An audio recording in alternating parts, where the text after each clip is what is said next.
आपने जो सुना है वो सत्य हो जाए। ये आकाशवाणी झूठ नहीं बोल रही, सत्य बोल रही। सुनत गिरा विधि गगन बखानी, पुलक गात गिरिजा हर्षानी। और जैसे उन्होंने सुना कि मेरा मनोरथ सिद्ध होगा तो वो हर्षित हो गए। उमा चरित सुंदर में गावा, सुनहु शंभु कर चरित सुहावा। भगवान शंकर का चरित्र सुना। जब ते सती जाई तनु त्यागा, तब ते शिव मन भयउ विरागा। पार्वती के जन्म से पहले एक सती का जन्म हुआ, और जब सती का जन्म हुआ तो कोई कारणों से माँ सती ने शरीर त्याग कर दिया, और वो त्याग की घटना से भगवान शंकर वैराग्यवान होकर के एकांत में बैठ करके अपने इष्ट का ध्यान करने लगे। जप ही सदा रघुनायक नामा, जहता सुन ही राम गुण ग्रामा। भगवान की कथाओं को जहाँ जहाँ कथा होती वहाँ खड़े हो जाते, सुनते, भगवान की कथा में मन लगाते, भगवान के दिव्य नाम का स्मरण करते रहते। सच्चिदानंद सुख धाम शिव विगत मोह मद काम, विचरहि मही धरि हृदय हरि सकल लोक अभिराम। और अपने हृदय में भगवान का ध्यान करते हुए भगवान शंकर आनंद से विचरण करने लगे, और एक जगह बैठ गए और फिर भगवान के दिव्य स्वरूप का चिंतन करते करते समाधि लगे। नेम प्रेम शंकर कर देखा, विचल हृदय भगति के रेखा। प्रगटे राम कृतज्ञ कृपाला, रूपशील निधि तेज विशाला। भगवान शंकर के इस दिव्य अनुपम क्रिया को देख करके उनके हृदय में रहने वाले परमेश्वर प्रसन्न हो गए। वो प्रकट होकर के बोलने लगे, बहु प्रकार शंकर ही सहारा, तुम बिनु असप्रत कौन निवारा। इस संसार का त्याग करना बड़ा कठिन है। वो कहने लगे, हे भगवान, ये जैसा आपने त्याग किया आज तक कोई नहीं कर पाया। बहुविधि राम शिव ही समुझावा, पार्वती कर जन्म सुनावा। अति पुनीत गिरिजा की करनी, बिस्तर सहित कृपा निधि वरनी। फिर उन्होंने भगवान शिव को माँ पार्वती ने जिस प्रकार से तप किया वो बताया, और किस प्रकार से उनका जन्म हुआ उसके विषय में भी बताया। अब विनती मम सुनहु शिव, जो मो पर निज नेह। जाई विवाह शैल चही, यह मोहि मांगे उदे। उन्होंने कहा, मैं आपसे वरदान मांगता हूँ। भगवान शंकर से भगवान बोले कि आप मुझे वरदान दे दो। क्या वरदान? कि आप विवाह कर लो। महाराज, मेरा एक पहले विवाह हो चुका और मेरी पत्नी चली गई। उनका, आपकी वही पत्नी इस बार दूसरा जन्म लेकर के आई है, आप विवाह कर लीजिए। कह शिव जदपि उचित असन माही, नाथ बचन पुनि बेटी न जाही। यद्यपि ये उचित तो नहीं, फिर भी मेरे स्वामी कह रहे हैं, भगवान स्वयं कह रहे हैं, इसलिए उन्होंने उसको माना। सिर धरे आयस करी हो तुम्हारा, परम धर्म यह नाथ हमारा। ये हमारा परम धर्म है कि जो स्वामी कहे उसकी बात को स्वीकार करना। अपने से जब बड़े हमको कोई बात आज्ञा दे, कोई बात कहे, तो हमको उसको सिरोधार्य करना चाहिए। मात पिता गुरु प्रभु की बानी, बिनहि विचार करिए शुभ जानी। माता पिता गुरुजन और श्रेष्ठ लोग अगर कोई आज्ञा दे तो उस पर नादुगुरु नहीं करना चाहिए, उस पर विचार की भी आवश्यकता नहीं, उसको कर ही लेना चाहिए।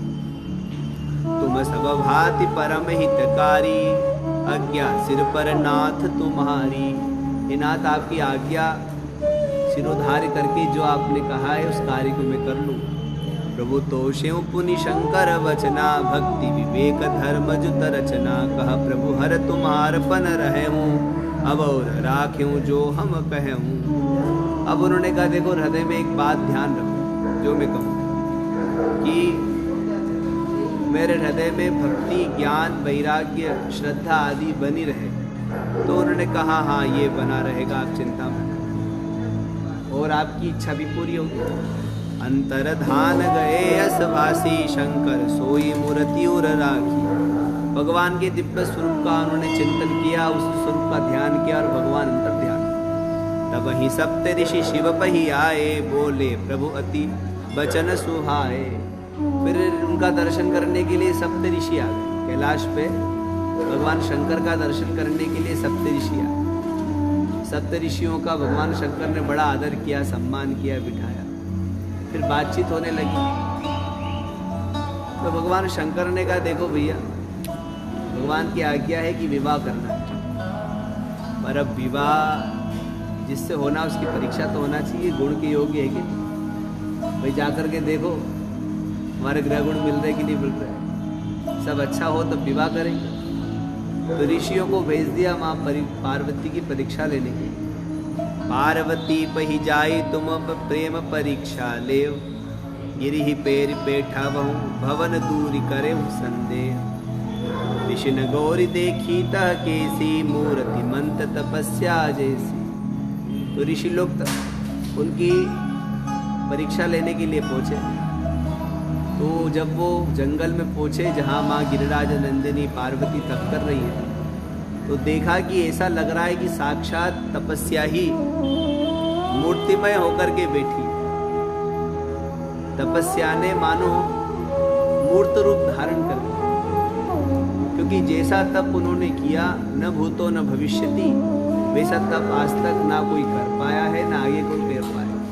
ऐसा तप और कोई कर भी नहीं सकता। इतना घोर तप किया और छोटी अवस्था में किया, जब वो बहुत छोटी थी, जानती भी नहीं थी। ऐसी अवस्था में पति को पाने के लिए उन्होंने तप किया। और जब ऋषियों ने देखा तो माँ को देख करके ही वो तो मंत्र मुग्ध हो गए। क्या सौंदर्य अनुपम माँ का, और साक्षात तपस्या से जो सौंदर्य निखरता वो तो और अद्भुत होता। जन्मना तो वो सुंदर है ही, और तपस्या से जो सौंदर्य की प्राप्ति हुई उसको तो कह नहीं। उनके अनुपम सौंदर्य माधुर्य को देख करके वो मंत्र मुग्ध हो गए, चरणों में प्रणाम किया। बोले मुनि सुनो, शैल कुमारी करहु कवन कारण तपु भारी। ऋषियों ने कहा, हे गिरिराज नंदिनी, क्या कारण है तुम ये तप कर रही हो? बिना कारण के कोई कारण नहीं होता, कार्य कारण प्रेरित होकर के ही हम कुछ करते हैं। तो क्या कारण है जो आप तप कर रही हो, इतना घोर तप कि ऐसा लग रहा है कि तपस्या ही बैठी है? कि अवराधेव का तुम कहूँ, हम सन सत्य मरम कि न कहूँ। कहत वचन मनु अति सकुचाई, हसी हूँ सुनी हमारी जड़ताई। और तुम किसकी आराधना करती हो, वो क्या चाहती हो, सत्य कहो क्या है? तो वो कहने लगी, देखो हम अपनी बात कहेंगी तो तुमको हंसी आ जाएगी। हम अगर अपनी बात कहेंगी तो आपको हंसी आ जाएगी। वो कहने लगी, क्या है जो हंसीने की बात?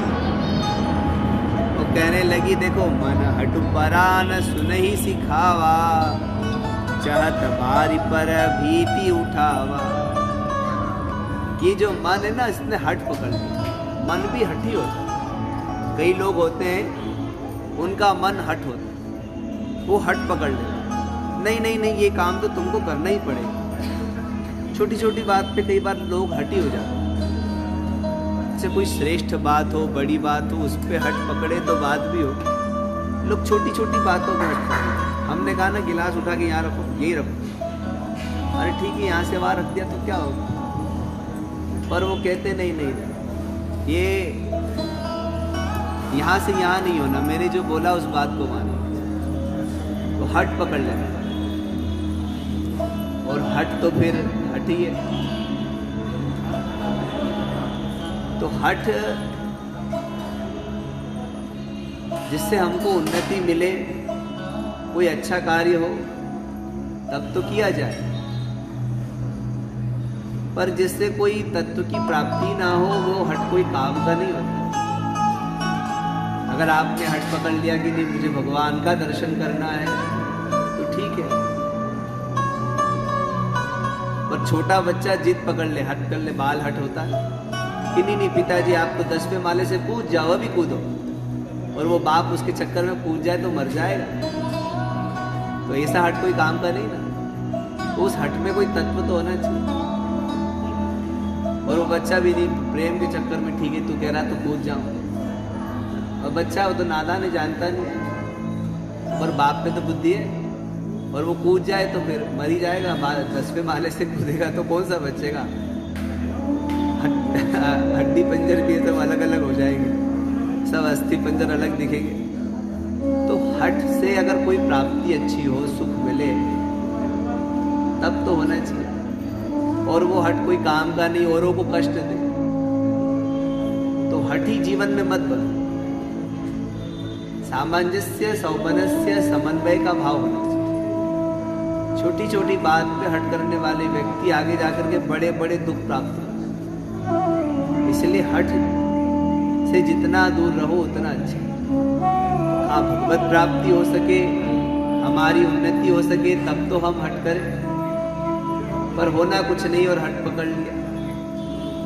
तो उन्होंने कहा भाई तुमने क्या हट पकड़ लिया? तो गिरिराज नंदी ने कहा देखो, हमारे मन ने हट पकड़ लिया,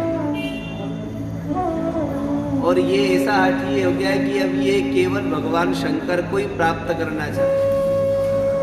हम भी ऐसे काम कर रहे हैं जो संभव नहीं है। जल के ऊपर दीवार खड़ी करना तो संभव नहीं है। तो उन्होंने कहा कि भाई तुम्हारे किसने तुमको ये उपदेश दे दिया जिसके चलते तुम ये हट पकड़ लिया कोई काम करने का? क्या हट पकड़ा? उनका हट ये है कि हमको भगवान शंकर पति के रूप में मिलना चाहिए। तो भाई ये तो बहुत कठिन बात है। तो ऋषियों ने कहा ये बात तुमको किसने सिखा दी, ये शिक्षा किसने दी, कौन है तुम्हारे गुरु? तो अपने प्रातस्मरणीय सदगुरु का इन्होंने नाम लिया। नारद कहा सत्य सोई जाना, बिनु पंखन हम चाहे उड़ाना। देखो, बिना पंख के उड़ने का भाव हमारे अंदर है, और हमारे गुरु है प्रातस्मरणीय श्री देव ऋषि नारद जी। नारद जी को हम गुरु मानते हैं, और हमारे गुरुदेव नारद जी ने कहा कि हे उमा तू तप कर तो देखो भगवान शंकर मिलेंगे। बस गुरु जी की बात हमने मान ली और तप शुरू कर दिया। देखो मुनि अब बेकू हमारा, चाहिए सदा शिव ही भरतारा। और हम अपना भरतार पति सर्वस्व भगवान शंकर को बनाना चाहती, इसीलिए तप कर रही। सुनत वचन भी हसे ऋषय, गिरि संभव तव गे देह। नारद कर उपदेश सुनी, कहूँ बसे किसके। जैसे ही देव ऋषि नारद जी का नाम ऋषियों ने सुना, तो उन्होंने कहा अरे राम राम राम राम। कहावत है पानी पियो छान के, गुरु करो जाने।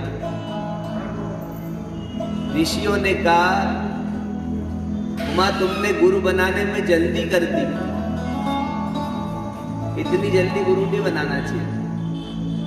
थोड़ा सोचते विचारते देखते तब गुरु बनाते, इतनी जल्दी करती।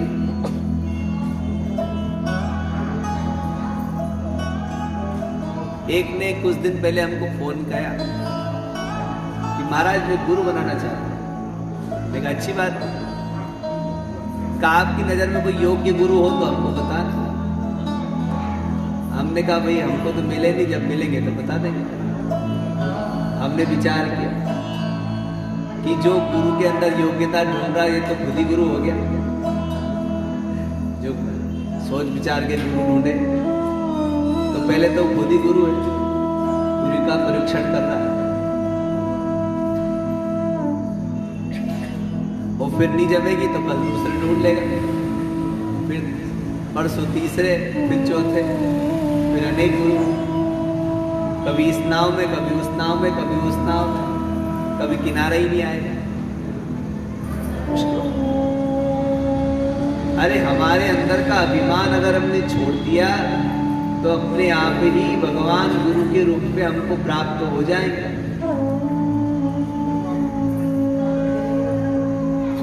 श्रद्धा रूपी नाव के अंदर जब बैठो तो संशय का त्याग कर दो। संशय रहेगा तो श्रद्धा उत्पन्न ही नहीं हो पाएगी। श्रद्धा नहीं उत्पन्न होने के दो ही कारण होते हैं। एक तो अज्ञान, ज्ञान ही नहीं हमको, और दूसरा है संशय। संशय भरे हुए हमारे अंदर, इसलिए हमारे अंदर श्रद्धा उत्पन्न नहीं हो पा। और श्रद्धावान लभते ज्ञानम, श्रद्धा होगी तो ज्ञान होगा, और बिना ज्ञान के मुक्ति संभव नहीं है। तो मुक्ति के लिए ज्ञान चाहिए, ज्ञान के लिए श्रद्धा चाहिए, और श्रद्धा के लिए संशय रहित होना चाहिए। संशय होगा तो श्रद्धा उत्पन्न ही नहीं होगा। और हम तो संसार में इतने आसक्त हैं, संसार ही नहीं छोड़ रहा, और हम चाहते हैं हमारा कल्याण हो जाए, तो कैसे होगा? दो व्यक्ति शाम को भांग अच्छी तरह से चढ़ा करके शाम को भांग खाते, हरि में हरि बसे, भूरी में भगवान, और जागर विजिया ना बसे।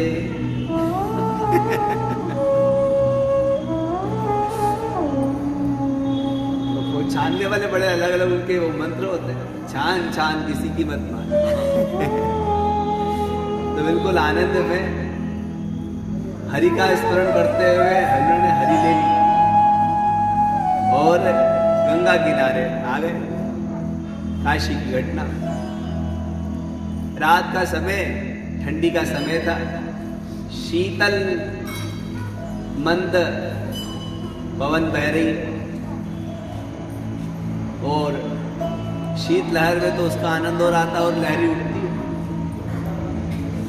और वो दोनों जने, उन्होंने कहा अब तो रात में नौका विहार होना चाहिए। तो नौका में बैठ गए और चप्पू चलाने लगे। रात भर चप्पू चलाया, सुबह हो गई, बहुत दूर उन्होंने साथ निकल गए होंगे, पर किनारा नहीं आ रहा। क्या बात, बहुत देर हो गई, तो एक की थोड़ी सी उतर गई थी। तो एक ने पूछा भी क्या बात है, किनारे ही नहीं आया, कब से नाव चल रही, पूरी रात बीती। तो ध्यान से देखा कि वो नाव की रस्सी जिस ठूट पे बंधी हुई थी वो खोलना भूल गए। रात भर ऐसी चप्पू चलाते रहे। तो आसक्ति का बंधन हमारा पहले ही पड़ा हुआ है, और हम हाथ पैर चलाए जा रहे हैं। तो भैया किनारा कैसे आएगा? ये जो अभिमान का आपने जो रस्सी बांध रखी है, जब तक ये छूटेगी नहीं तब तक किनारा मिलने वाला है। त्याग करना ही पड़ेगा। त्यागा शांतिरनंतरम, गीता में भगवान ने कहा त्याग से ही शांति। आसक्ति का मतलब समझते हो? आसक्ति जो आ तो सकती है पर जा नहीं सकती, ऐसी होती है आसक्ति। और जब तक ये रहेगी तब तक मुश्किल है संसार छोड़ना। एन त्यजसि तत्यज, इसका भी त्याग करना ही पड़ेगा, तब जाकर के स्थिर सुख और स्थिर शांति की प्राप्ति। उन्होंने कहा तुमने बहुत जल्दी कर ली गुरु बनाने। तो कहने लगी महाराज तुम पहले नहीं मिले, अगर तुम मिल गए होते तो तुमको गुरु बना लेती। अब चूंकि पहले ये गुरु मिले इसीलिए अब यही हमारे गुरु जैसे भी है। हमको अपने गुरु में कोई दोष देखना ही नहीं है। अब हमारे गुरु तो पूजनीय वंदनीय है। दक्ष सुतन उपदेश ही जाई, तिनहि फिरी भवन देखाई। उनका अरे तुम्हारे नारद जी जो है एक बार दक्ष के यहाँ पहुंच गए। दक्ष प्रजापति ने 10,000 पुत्र उत्पन्न किए और सोचा कि इनसे संसार चलेगा। नारद जी पहुंच गए और उन्होंने सबको एक साथ मंत्र दिया और सारे 10,000 जो है महात्मा हो गए। फिर उत्पन्न किया, फिर 10,000। फिर नारद जी पहुंच गए और नारायण सरोवर में खड़े होकर के भगवान का द्वादशाक्षर मंत्र जप रहे थे। नारद जी ने उपदेश दिया संसार में जाके क्या करोगे, तो फिर वापस वो सब वापस महात्मा। अब दक्ष ने सोचा कि अब महात्मा नहीं होना चाहिए, उनका क्या करोगे? तो उन्होंने कहा पुत्र की जगह पुत्री उत्पन्न करो, स्त्रियों को जल्दी उपदेश ग्रहण नहीं होगा।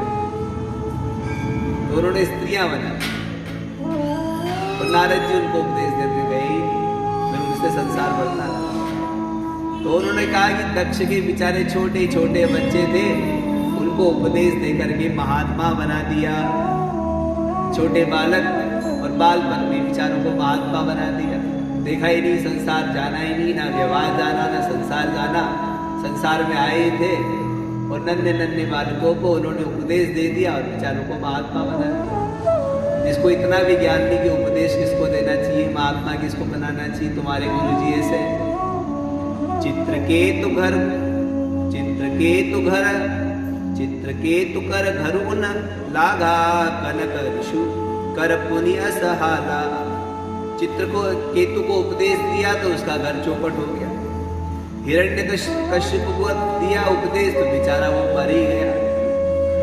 नारद सिख जे सुनि नर नारी अवसई होए तजी भवनु भिखारी। जिन्होंने तुम्हारे गुरु जी का उपदेश सुना वो सब घर बार छोड़ करके भिखारी हो गए। उनके खुद के घर नहीं बसे और तुम उनसे शिक्षा ली कि हमारा कैसे विवाह होगा। जिसने स्वयं में शादी विवाह नहीं करे वो क्या बताएगा। और तुम्हारे गुरु जी वैसे तिनके बचन मान विश्वासा तुम चाहो पति सहज उदासा। निर्गुण निर्ज कुबेश कपाली अकुल अगेह दिगंबर ब्याली। और तुम भी उस नारद के उपदेश में आ गई, उसके बहकावे में आ गई। बहकावा समझना है, किसी ने सुना दिया और हमने मान लिया।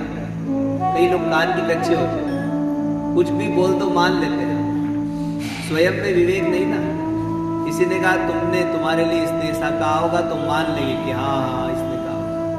स्वयं का अपना विवेक कभी जागृत नहीं होता। और अच्छा वो ऐसे मूर्ख क्या करते हैं कि ऐसा मानने के कारण जिससे वैर नहीं हो अकारण उससे वैरी हो जाता है और उसको तो कोई फर्क नहीं पड़ना, स्वयं ही अंदर अंदर जलता रहता। तो ये चीज अच्छी नहीं। कान के कच्चे, कान तो हाथी के समान होना चाहिए, सुनते चले जाओ, ठीक है। कहा भी होगा तो भाई ठीक है, कह दिया होगा, क्या फर्क पड़ता है। तामसिक दे इसकी निंदा हो चाहे स्तुति, क्या फर्क पड़ना। पेट पड़ा रखो, शांति। जो लोग कान के कच्चे होते हैं दुख पाते हैं। सबसे ज्यादा लड़ाई झगड़े उन्हीं के होते हैं, शत्रु भी उन्हीं के होते हैं। इसलिए जितना हो सके कान के अच्छे होते। उन्होंने कहा ये तुम्हारा जो नारद है ये इसने कहा और तू कान की कच्ची तूने फट से मान लिया, तो छोटी जानती नहीं है। और जिसको पति के रूप में पाना चाहती पहले उसके गुण तो समझ लेती। इन्होंने प्रशंसा कर ली तूने मान ली, इन्होंने निंदा कर ली तूने मान ली, तो कम से कम समझती तो सही क्या है। वो निर्गुण है, उनके अंदर कोई गुण नहीं है। और निर्लज है, कोई लज्जा ही नहीं उनकी। और कोई वेश पहनाव ओढ़ा भी कोई बहुत अच्छा नहीं होता। पहनाव ओढ़ाव से ये पता लगता है कि व्यक्ति सभ्य समाज में रहता है। कुछ भी पहन ले कुछ भी कर ले इसका मतलब है असभ्य समाज। शिक्षा नहीं है, तौर तरीका नहीं है कैसे रहना, कैसे खान पान का, पहनाव ओढ़ाव का ज्ञान तो होना चाहिए। उन्होंने कहा उनमें वो भी नहीं है। और अकुल है, उनके कोई कुल का ज्ञान भी नहीं। कम से कम जहाँ कन्या का वर्ण हो उसका कुल तो अच्छा होना चाहिए, कुल भी नहीं है। और उनका कोई घर भी नहीं है। अरे जिसका कुल नहीं, जिसके माता पिता नहीं, जिसका घर नहीं, ऐसा कौन मूर्ख होगा जो अपनी कन्या वहाँ विवाह करेगा। और ऐसी कौन कन्या होगी जो ऐसे पति का वर्ण करेगी। और दिगंबर है और शरीर पे सर्प लटके रहते हैं।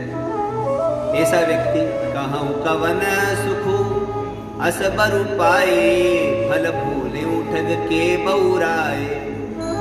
ऐसा वर किसको मिलना, कौन चाहेगा। और तुमने वो ठग गुरु को अपना गुरु मान लिया, तुम्हारा कल्याण कैसे होगा। माता ने कहा ठीक है, अब जैसा भी है पर गुरुजी ने कहा है तो ठीक है। उनका देखो गुरुजी में योग्यता हो चाहे नहीं हो, हम में होगी तो गुरुजी तर जाएंगे, गुरुजी में होगी तो हम तर जाएंगे। कभी कभी अयोग्य गुरु को भी योग्य शिष्य ताड़ देते। देखो बड़ी बात सुना रहा हूं। एक राजकुमारी थी और राजकुमारी वैराग्यवान थी, उसको संसार से वैराग्य था। वो भगवान के दर्शन में ही उसकी रुचि थी, निरंतर प्रभु दर्शन पे लगी रहती थी। सबका त्याग करती चली गई। उसको राज्य वैभव चूंकि भजन में बादल लगता था, इसलिए छोड़ती चली गई। धीरे धीरे धीरे सबसे उसका मन हट गया। तजिमन हरिजनो खन को संग, जिनके संग कुमति उपजत है, पड़त भजन में भंग। दूर रहो, भगवान का भजन ही छूट जाए, बिसर गयो हरिनाम। तो वो दूर रहती थी और एकांत में बैठ करके भगवान का ध्यान करती रहती। एक दिन भगवान, उसके पिता जानते थे, इसलिए उन्होंने घर में उसका एक मंदिर बनवा दिया। वो दिन भर वहां बैठी रहती। वहां बैठी थी, एक दिन भगवान से कोई बातें कर रही थी कि उसके राज्य में, उसके कक्ष के पास ही एक चोर आ गया। वो चोरी की दृष्टि से आया था। उसने राजकुमारी को कहते हुए सुना। राजकुमारी भगवान से कह रही थी, हे भगवान, मुझे सन्मार्ग की प्राप्ति हो, वो मार्ग मिल जाए जिस पे चल के मैं आपकी प्राप्ति कर सकूं, पर वो बिना गुरु के संभव नहीं। तो हे भगवान, आप कृपा कीजिए, मुझे गुरु मिल जाए। तो उन्होंने सोचा ये भोली भाली है, अपन ही चलो। लगा करके कपड़े बदल करके गुरुओं का भेष लिया, पहुंच गए। नारायण हरि नारायण हरि। उसने सुना कोई आया, देखा महात्मा, लेके आई अंदर, बिठाया, प्रणाम किया, कहा गुरुदेव भगवान कैसे मिलेंगे? तो कहने लगे, अरे पगली, संसार में भगवान थोड़ी है, भगवान तो जंगल में एकांत में मिलेंगे। एकांतिनो यस्य न कंचनार्थम। तो कहा चलो गुरुजी, भगवान चाहिए हमको तो, क्योंकि उसके अंदर तो निरंतर प्रभु दर्शन की उत्कंठा थी।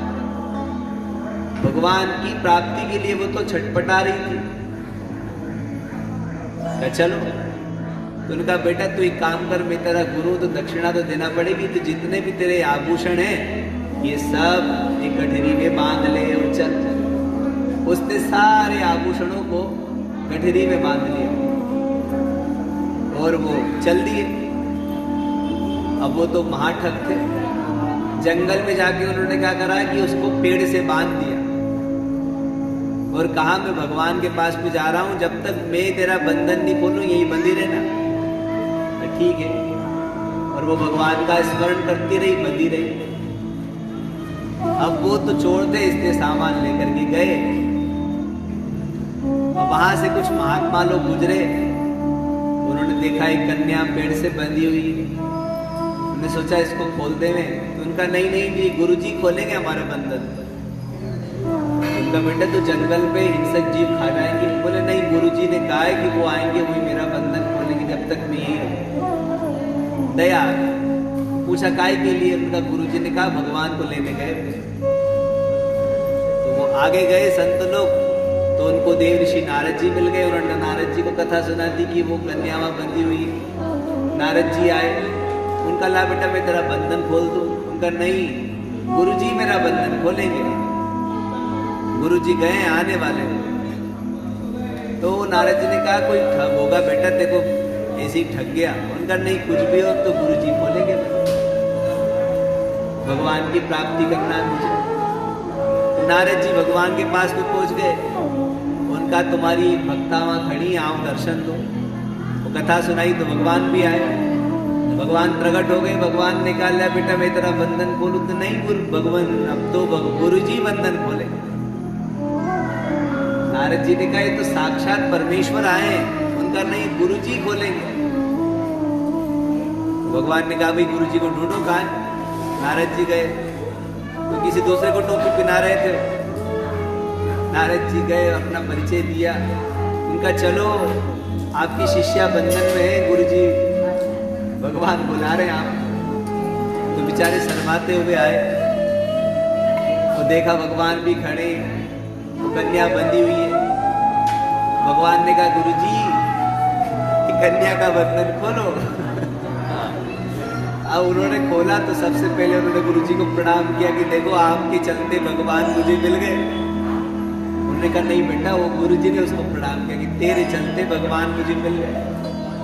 अब किसके चलते मिले राम जाने, पर अयोग्य गुरु हो तब भी योग्य शिष्य सुताड़ दो। और योग्य गुरु है तो शिष्य तरी जाए, पर गुरु में निष्ठा होनी चाहिए। हमारी निष्ठा भगवान तक हमको पहुंचाए। निष्ठा का अर्थ समझते हो, स्थागत निवृत्त हो, सब चीजें समाप्त हो जाए, सारी वृत्तियां समाप्त हो जाए, भगवताकाराकारित वृत्ति हो जाए, उसका नाम निष्ठा है। मातेश्वरी ने कहा कि देखो नारद जी हमारे गुरु जी हैं, उन्होंने काम कर रही हैं, तो ऋषियों ने कहा तुम भी क्या चक्कर में आ गई। अब सुख सोवत सोचु नहीं, भीख मांगी भव खाए, सहजे काकिन के भवन, कबहु की नारी खटाए। जो स्वभाव से ही एकांतवासी है, कई लोग होते हैं उनका स्वभाव होता है एकांत में रहना, और कुछ लोग होते हैं उनका स्वभाव होता है समाज में रहना। समाज नहीं मिले तो वो रह नहीं सकते, और कुछ लोग समाज में नहीं रह पाते, उनको एकांत चाहिए। समाज में भी एकांत ढूंढते हैं, कुछ एकांत में भी समाज को ढूंढते हैं। पर भगवान शंकर तो कोई चिंता करे बिना एकांत में और सुख से खाते पीते सोते हैं, और अपने स्वात्मा नाम में ही सुखी है। निजानंद में जो मस्ती में है वो कहाँ संसार के बंधन में पड़ेगा। अजहु मानव कहाँ हमारा, हम तुम कहो बरु नीक विचारा। अति सुंदर सुज सुखद सुशीला, गावहि वेद जासु जस लीला। सप्त ऋषियों ने कहा देखो पार्वती तुम उसको छोड़ दो, हमने तुम्हारे लिए बड़ा सुंदर वर ढूंढ लिया, जो सुंदर है, सुखदायक है, सुशील है, यश और लीला भी संसार जिसकी गाता है, ऐसे वैकुंठ नाथ से हम तुम्हारा विवाह करवा देते। उन्होंने कहा देखो ऋषियों, विवाह करना है तो और भी संसार में कन्याएं हैं, वर है, उनके करवाते हैं, पर हमने तो ये निश्चित किया है कि अब हमारे पति जो है वो भगवान शंकर ही होंगे। अब ये शरीर छूटे चाहे रहे, पर हमारा जो प्रण है वो नहीं छूटे, क्योंकि प्रण सत्य है ना। इसमें हट न छूट छूटे बरु देहा, चाहे शरीर छूट जाए पर ये जो हट है भगवान की प्राप्ति का, ये नहीं छूटे। अगर आपके मन में भगवान भगवत प्राप्ति का हट लग गया तो निश्चित है किसी ना किसी जन्म में आपको उनकी प्राप्ति हो ही जाएगी। पर एक संकल्प तक करो, दृढ़ बनो कि हमको भगवत प्राप्ति करना है। दो महात्मा थे, एक बरगद के नीचे तप कर रहे थे, एक पीपल के नीचे। एक दिन नारद जी वहां से निकले, दोनों ने कहा भगवान आपकी पहुंच तो भगवान तक है, तो आप हमारा संदेश पूछा दो। ठीक है भैया पूछा देंगे, क्या संदेश है? पूछो हम लोगों को भगवत प्राप्ति कब होगी। नारद जी गए, भगवान से पूछा तो भगवान ने कहा कि जो बरगद वाले हैं उनको तो अभी 10,000 साल और लगेंगे। कितने? 10,000 वर्ष। और पीपल वाले जो है ना, उसमें जितने पीपल के पत्ते हैं उतने जन्म लेना पड़ेंगे, तब मेरी प्राप्ति संभव है। नारद जी आए, नारद जी ने ये बात बरगद वाले को बताई तो उनको इतना गुस्सा आया कि इतने समय से कर रहे और अभी 10,000 वर्ष तक और ना, उन्होंने एक उठा करके मारा। बेचारे नारद जी भी हक्का वक्का हो गए। थोड़ा और आगे बढ़े तो सोचा कि ये नहीं कि और मारे, क्योंकि इसके तो 10,000 वर्ष ही थे, इसके तो जितने वृक्ष पे, इस वृक्ष पे जितने पत्ते उतने जन्म बताना है, कि ये नहीं मार दे। तो घबराते हुए कहा कि भगवान ने कहा जितने इस पीपल में पत्ते हैं उतने जन्म बाद भगवान की प्राप्ति होगी। अब बरगद वाले तो चले गए। अब ये तो खुश हो गए। अब भगवान ने कहा ना कि और बहुत खुश हुए, इतने खुश हुए कि भगवान वही प्रकट हुए। नारद जी ने कहा तुम बड़े झूठे हो, तुमने कहा था कि इतने जन्मों के बाद मिलूंगा, अभी मिल गए। तो भगवान ने कहा अरे नारद, इसका जो प्रण है ना वो दृढ़ है, दृढ़ संकल्प है अंदर से, मेरी प्राप्ति के लिए बीच में टूटा नहीं, देखा कोई बात नहीं, अगर इतने जन्म बाद भी भगवत प्राप्ति हो तो संभव है, पर भगवत प्राप्ति तो होगी ना। नहीं तो हमारे जन्म तो कितने हो गए, अनेक जन्म हमारे हो गए। कभी क्या बने, कभी क्या बने, कभी क्या बने, कभी लड़ते रहे, झगड़ते रहे, कभी तू में लगे रहे, ईर्ष्या द्वेष पे लगे रहे, प्रेम रागत द्वेष आदियों में लगे रहे, पर कभी मन ने भगवत प्राप्ति के लिए सोचा ही नहीं, कभी उस रास्ते पे गए ही नहीं। जहाँ गए वहाँ नया संस्कार। इस जन्म में आए हो तो इस जन्म में के माता पिता बंधु बांधव उनके लालन पोषण भरण पोषण में लग गए।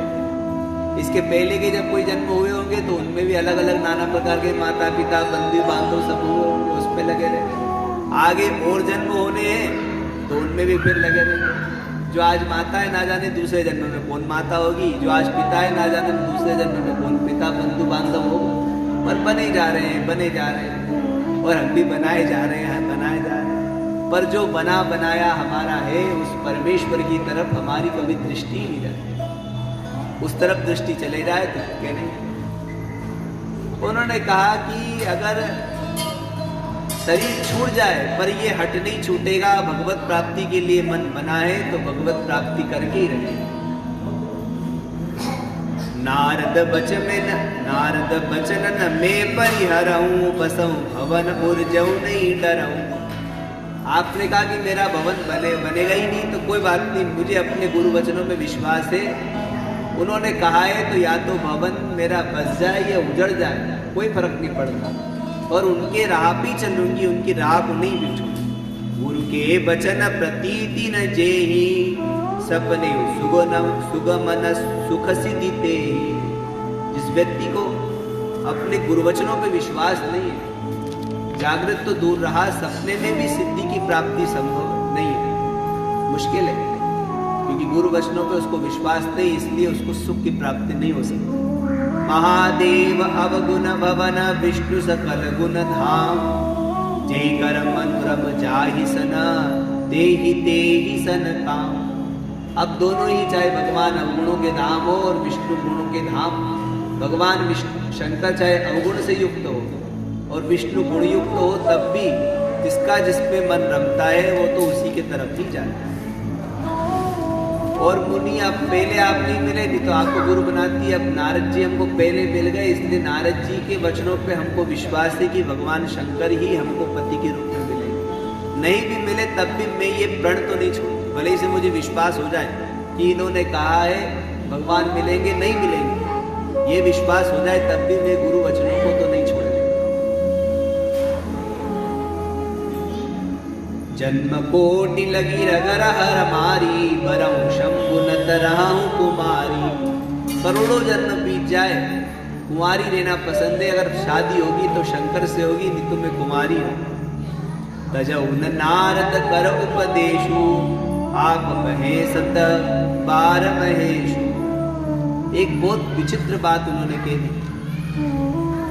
उन्होंने ये कह दिया कि यदि शिव भी प्रकट होकर के कह दे कि हे उमा तुम ये तब छोड़ दो, नारद जी ने जो प्रयोग बताया वो छोड़ दो, मैं विवाह कर लूंगा, तो मैं शिव को छोड़ दूंगी और अपने गुरु के वचनों को नहीं छोड़ूंगी। बहुत बड़ी बात कहती हूँ।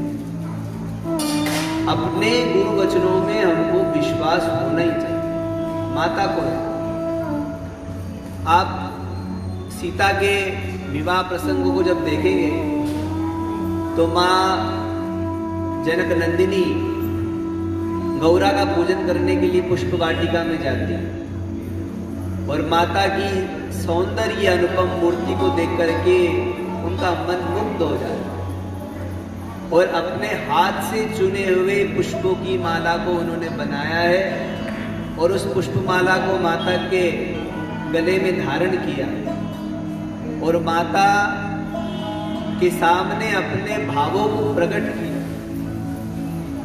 उसके पहले नारद जी सीता को मिलते और कहते हैं कि राम तुम्हारे पति हो, और ये सुनने के बाद भी वो पुष्प वाटिका में आती है, पूजा करती है, तो माता उनकी पूजा से प्रसन्न हो जाती है और प्रसन्न होने के बाद में जो माला उन्होंने पिनाई वो माला खिसक जाती है, नीचे गिर जाती है। तो सीता ये सोच करके कि ये माँ का प्रसाद है, उसको ग्रहण करें। कई बार हम भगवान का दर्शन करते हैं तो पुष्प गिरता है, माला गिर जाता है, हमको लगता है हवा से गिर गया, क्योंकि हम में श्रद्धा नहीं ना। न जाने कौन से गुण पे भगवान रीझ गए और उन्होंने वो पुष्प गिरा दिया, ये भाव प्रकट नहीं हुआ। हमने सोचा ऐसे ही गिर गया होगा। हम सोचते लोग हमको देखेंगे तो क्या सोचेंगे, हम दूर से मन से नमस्कार करें, ये नहीं कि उस पुष्प को सिर पे रखें। खसी माला खिसक गई तो सादर सिय प्रसाद सिर धरे, उन्होंने उस प्रसाद को सिर पे धारण किया, प्रणाम किया और ऊपर देखा तो बोलने लग गई गौरी, मूर्ति जो मुस्कुराने लगी, देखा होठ हिल रहे, वो कहने लगी सुन सिय सत्य असीस हमारी, हे सिया जनक नंदिनी, हमारा सत्य आशीर्वाद सुनो। जिस कामना से तुमने हमारा पूजन किया है वो कामना तुम्हारी पूरी हो जाएगी। और ये मैं इसलिए नहीं कह रही हूं कि मैं आशीर्वाद दे रही हूं, बल्कि मैं इसलिए बोल रही हूं कि नारद भजन सदा सुचि साचा, सो वर मिलई जाहि मनुराजा। जो तुमने मन में धारण किया है वो तुमको पति मिलेगा, क्योंकि तुमको नारद जी ने आशीर्वाद दिया। उन्होंने पूछा नारद जी के आशीर्वाद देने से क्या होगा? और कहने लगी माँ कि नारद जी कभी झूठ नहीं बोलते, क्योंकि नारद जी हमारे गुरु हैं और हम अपने गुरु पे विश्वास रखते हैं कि गुरु जी महाराज कभी झूठ नहीं बोलेंगे। तो उन्होंने हमको आशीर्वाद दिया, हमारा काम हुआ, तुमको आशीर्वाद दिया, तुम्हारा काम होगा, क्योंकि मेरे गुरु ने कहा। उन्होंने अपनी गुरु भक्ति को वहां भी दिखाया। गुरु में हमको विश्वास हो जाए तो हमारा काम होने में देर नहीं लगती। शंकराचार्य के जीवन में आता है कि शंकराचार्य जी महाराज एक बार अपने शिष्यों के साथ में खड़े हुए, तो बैठे हुए थे। कुछ शिष्यों ने कहा कि ये तो गुरु जी की सबसे ज्यादा सेवा करता है, किसी ने कहा नहीं ये बड़ा भक्त है, किसी ने कहा ये बड़ा भक्त है। एक ने कहा कि सबसे बड़े भक्त तो इनके जो गुरु भाई हैं वही है, नारद भगवान शंकर के। तो उन्होंने कहा कि ये जो सबसे बड़े शिष्य थे उनके विषय में कहा कि ये इनकी जितनी गुरु निष्ठा है उतनी किसी की देखने में नहीं। सबने कहा गुरु जी अब आपको सिद्ध करना है कि ये हम में से श्रेष्ठ यही है, ठीक है। तो वो नदी के इस पार खड़े थे और वो नदी के उस पार खड़े थे। तो उन्होंने उसको आवाज लगाई। जैसी आवाज सुनी तो वो भूल गए कि बीच में नदी, वो तो दौड़ पड़े। और जैसे जैसे दौड़े तो जहां जहां उन्होंने पैर रखा वहां वहां कमल खिल गया, इसलिए उनका नाम पद्म पाद पड़ गया। पद्म माने कमल, पाद माने पैर।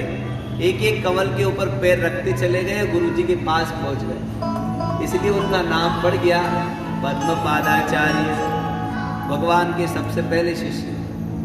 उनकी निष्ठा इतनी कि वो दौड़ पड़े। गुरुजी ने बुलाया तो ये नहीं देखा कि नीचे क्या है या कौन कहाँ है। हम तो कहते हैं ठीक है बोल देना, अभी आ रहे कर रहे हैं। उन्होंने ऐसा नहीं, गुरुजी ने बुलाया, दौड़ पड़े। दौड़ने मात्र से वो जो संकट था वो भी गुरु कृपा से टल गया।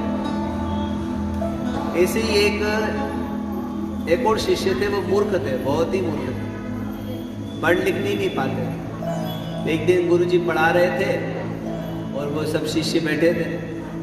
तो शिष्य ने कहा गुरुजी जल्दी पढ़ा दो। तो शंकराचार्य भगवान ने कहा कि भाई अभी वो एक त्रोटक नाम का छोटा शिष्य वो नहीं आया, उसको आ जाना। तो वो शिष्य आपस में गाना फूसी कर रहे थे। उनका है वो तो गोबर गणेश है, क्या करेगा आकर के। ये सुना तो उनको अच्छा नहीं लगा। उनका हमारे शिष्यों में ये भाव ठीक नहीं, सब में आपस में प्रेम का भाव होना चाहिए। वो तो साक्षात शंकर के अवतार थे, उनकी कृपा दृष्टि मात्र से उन्होंने देखा, उसका स्मरण किया और स्मरण करने मात्र से उसके हृदय में वो गुरु जी की समस्त विद्याएं जाकर के बैठ गई। और जब वो आया तो त्रोटक छंद में भगवान शंकर की स्तुति करते हुए आए। गुरु पुंगव पुंगव केतन ते, समतामयताम नहीं कोपि सुधी, शरणागत वत्सल तत्व निधे, भव शंकर देशिक में शरण। और भगवान की इतनी सार गर्भित स्तुति करी कि भगवान प्रसन्न हो गए। वे सारे शिष्य लोग भी देखने लगे। गुरु शिष्य का संबंध अद्भुत संबंध। माता ने कहा कि गुरुजी ने कहा है तो अब ये तप के द्वारा ही उनकी प्राप्ति होगी, क्योंकि उनको अपने गुरुवचनों पर विश्वास। तो गुरु मार्ग पे जो चलते हैं उनको आगे जाकर के जीवन में उन्नति की प्राप्ति होती है। आज का प्रवचन इतना ही होगा। श्री राम जय जय राम, श्री राम जय राम।